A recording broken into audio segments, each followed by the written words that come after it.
Okay. Sorry, recording in progress. Man, what's up?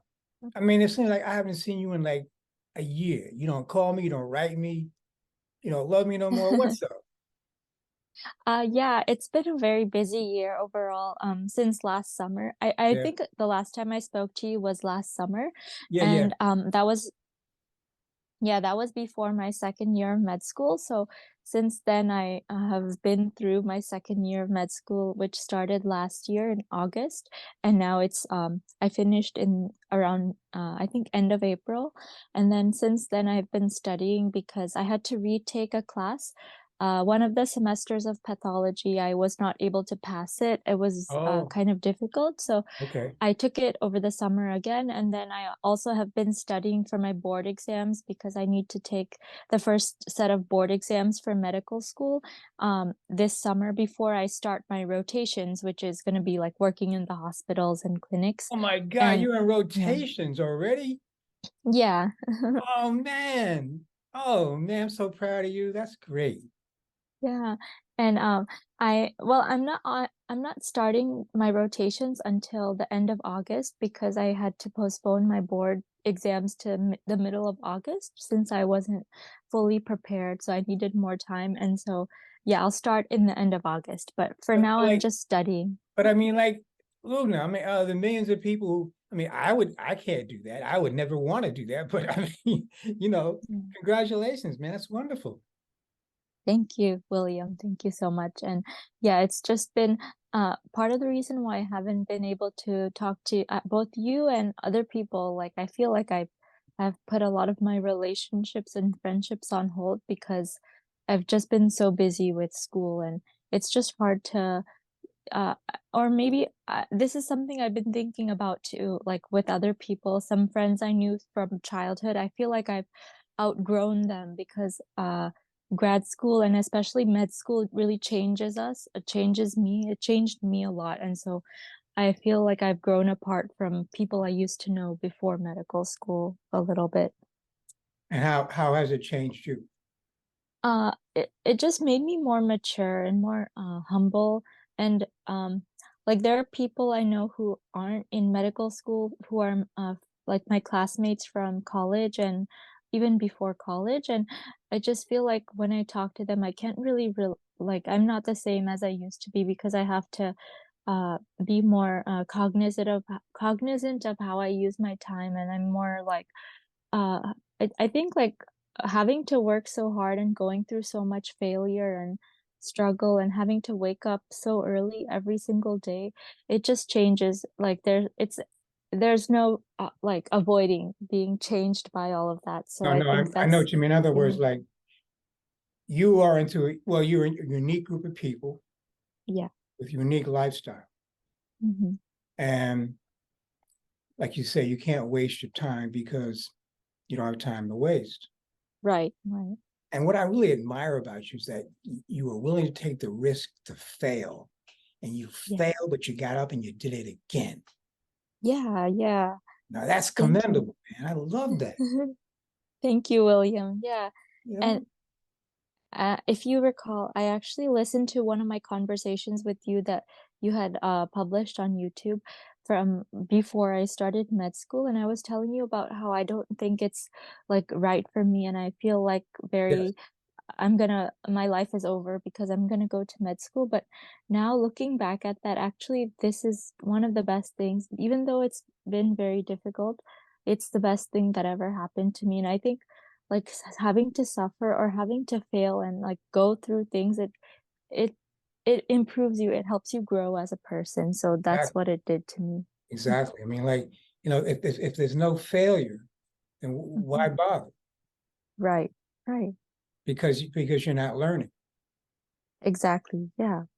We need to fail in order to learn. And like people who have not been through anything and have had like an easy life or just, never had to work for anything for themselves, they tend to not like it doesn't grow them as a person. There's no depth. Like in order to become a more interesting and person with experiences and stories to tell, we have to go through things. And Yeah. so, Well, what do you think stories are about, right?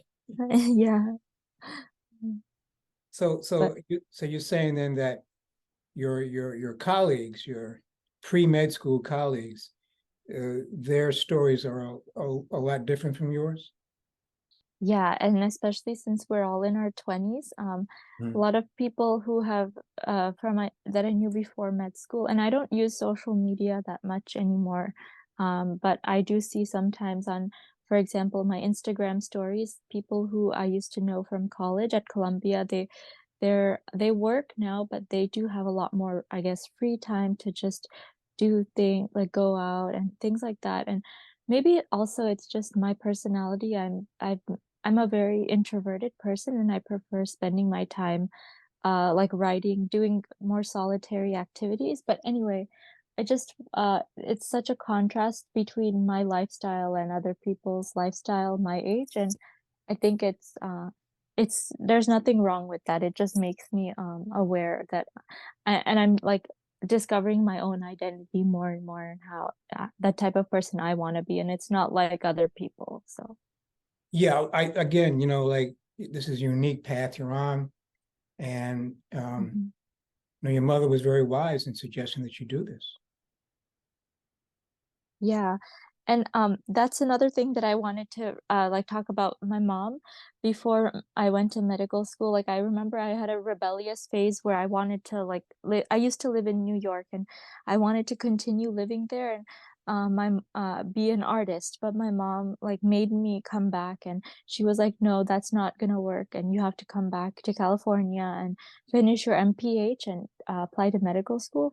And at that time I was being like very rebellious and everything. But then I think she was right. Now looking back, this is the best thing that I could that I mean it's good for me since I have the qualifications and I can do it and I can really make a difference in like lives by being a doctor and I can really do something in the world.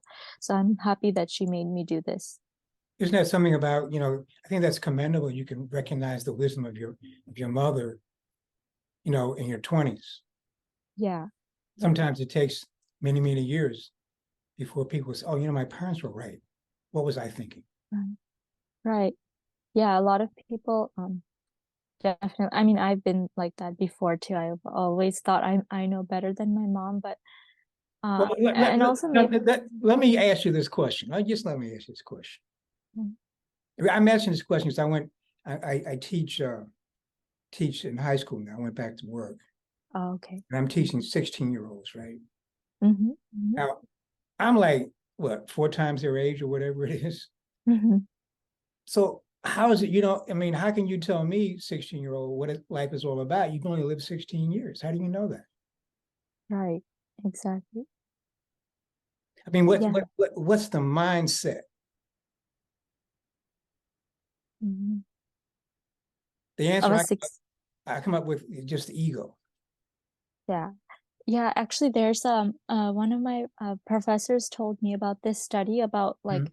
like people when they're young versus old and it was looking at the difference between males and females too, but boys when they're younger they think they know everything and as they get older they become more and more like humble and realize they don't know as much as they thought they did, whereas females are the opposite. When they're younger they're more like humble, they think they're they don't know everything, but when they get older they act like they know everything. I thought it was pretty interesting, but I think it's more in general people as they get older and like humbled by life experiences then Yeah. they realize they don't know as much as they thought they did. They get seasoned by life, right? Right, right, right. So tell me now, what's your specialty? You still the same specialty? No, actually, I decided that I don't want to be a psychiatrist anymore. I love pathology. I This is the class that I had to retake over the summer, Mhm. pathology, the winter quarter of pathology, and I actually had fallen in love with it. I really enjoy looking at tissues under slides. And I mean, I haven't done that, but I like analyzing pictures of tissues and discovering where there's a cancer or abnormal cells. And it's all about pattern recognition. And to me, it's like art. And I Yes, think it's right, easy. right, It's right, e- right. it's more straightforward than being a psychiatrist because there's actually like when you look at things under a microscope, there has to be there's patterns that are common to all like people who have a certain disease, whereas with psychiatry, it's harder to determine whether what someone has. You know, it's more like you figure it's like not pseudoscience, but kind of still a Well, pseudoscience. it is. I mean, because there is no right or wrong answer. Yeah, yeah. So I would like to be a pathologist now, if I can, but I still have a couple of years of rotations before I decide what to be. So okay. So like now, what does that mean? Rotation? You're gonna go start in end of August. What does that mean? What do you do? So like we have blocks.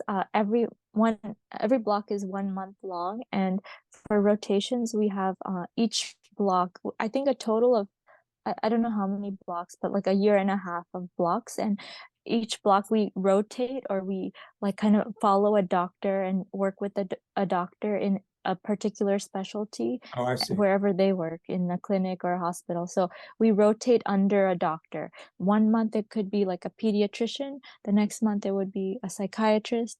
The next month it'll be a family physician. So different specialties, 1 month for each Oh, specialty. okay. And I guess that gives you an idea, what's out there. Yeah, and that's how like and we have to take an exam after each rotation to show mastery of that Oh, yeah, of course. specialty. Now, in 1 month, you can master the subject, right? Yeah, right. Oh, such right. Mhm. But I guess that's where they got you jumping over there. Hmm. And how Yeah. many? So are you going to your third year now, right? Sorry, could you repeat that? It kind of broke up. You're going to your third year. Yes, I'm going into my third year after I take the boards, which is scheduled for. So I'm in an osteopathic medical school, so I have to take an exam called the COMLEX, which is the osteopathic medical exam. Okay. Com Okay. Yeah, so I'm taking the COMLEX on Friday, August 18th, and then the USMLE, which is the overall for allopathic schools. I'm taking that one also on August 21st. So those two exams, and then after that, I start rotations on August 28th Now, is that this at the school where you are now, or do you have to go to other places? for taking those exams. No, no, for the rotation. Oh, the rotations, it's still affiliated with my school, but it's obviously not at school. It's not in a Oh, classroom anymore. We work, as I told you, in like clinics and hospitals. oh, okay. So you be on the job training. Yeah, exactly. In the Oh Phoenix man, area, so yeah. They various say, places. hey, doctor, doctor, doctor. Yeah. That's So cool, man. it'll be fun. I think it'll be a lot more fun. I mean, I still I know that when I look back, I'll miss the days that I spent in the lecture halls and classrooms learning everything, but like it'll be like a transition to actually working and applying the knowledge that I've acquired over the last 2 years. Now, let's say you become a pathologist. Mhm.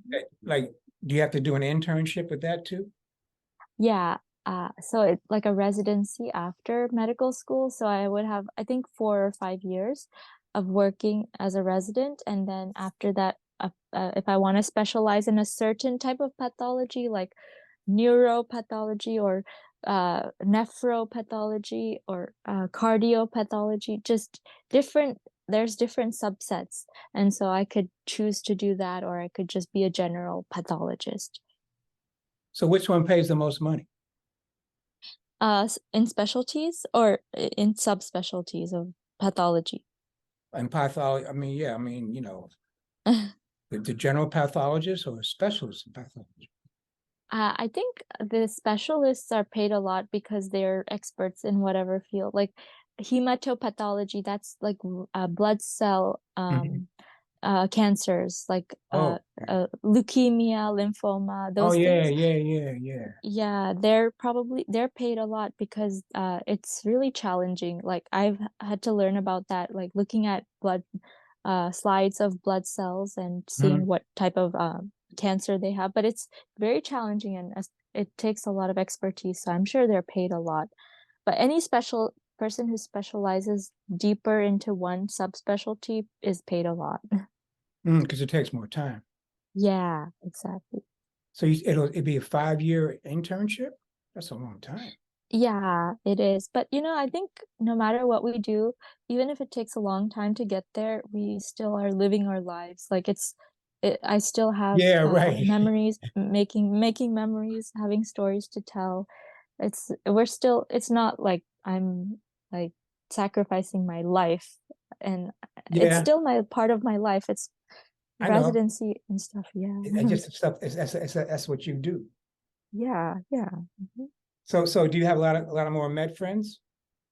Uh, I don't actually, recently I try to reduce the size of my circle, and it's better. I feel like when we have too many people around or like to worry about and too many social obligations, it takes away from the depth and meaning of each individual relationship, and it's just hard to sometimes people have drama. That's from my personal experience. So I like Of course. We all have. yeah, We all come with drama. yeah. People are the most complex things in the universe. Yeah. Each person is a lot, and so I just try to have a few friends, and I feel better this way. Like I used to want a lot of friends. I used to want to be very social, but now I'm just very happy in having few friends, but having those friendships be stronger. That's good. That's good. That's good. Hmm. Hmm. So you still in the same apartment?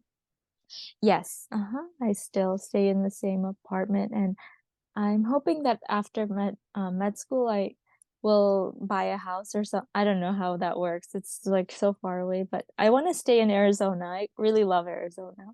Oh yeah, okay. Yeah. Mhm. Well, that's a good thing. It was something I was Yeah. going to say about the med school, Arizona. Oh, so how's your male doctor friend? How's he coming along? Oh, the one that I told you about last year? Yeah, yeah. It's funny how things change over time because I stopped thinking about him and talking to him, and now I don't even I remember at that time it was like, it's crazy how one person can make you feel so bad and so affect your self-esteem so much. And I was so sad because I thought he didn't like me back and everything. And the other day I was driving to school and I saw his car in front of me. I recognized his car and I didn't feel anything at all. I didn't even feel like anger or sadness or anything. And I just feel like I don't care about him anymore, and I feel like I'm worth more than that. I feel like I don't have to chase after people if No, you someone don't, likes because me. if you're Yeah, chasing, you're not winning. right. You know what I And mean? I think when I start rotations, I yeah. And when I start rotations, I'll meet people, and if somebody likes me and I like them a lot, then that'll be good. But I just I feel like maybe this is making me sound full of myself, but sometimes I feel like I'm too good for people. Some guys like there's my age guys don't really appreciate like girls or inner qualities, inner Whoa, beauty, whoa, whoa. and Let's back up, I don't back up. Right. know. Okay. I'm gonna talk. Okay, let's talk about that. Okay, let's throw it out there. So you're saying that that guys are looking for other things than inequality. Yeah. Mhm. What are they looking for? Just a good time? Yeah, but also nobody not that many people appreciate the same things. Like I love reading and discussing ideas and concept. I don't really do I don't know, maybe it's just that nobody shares the same interests as me, and level a lot of the guys I know don't have a maturity level that I am looking for. That's what I'm trying to say. Oh, okay. Well, now you're saying two different things. One side you say they ain't looking, they're looking for something you ain't looking for. Now they mature enough. Okay. Both. Yeah.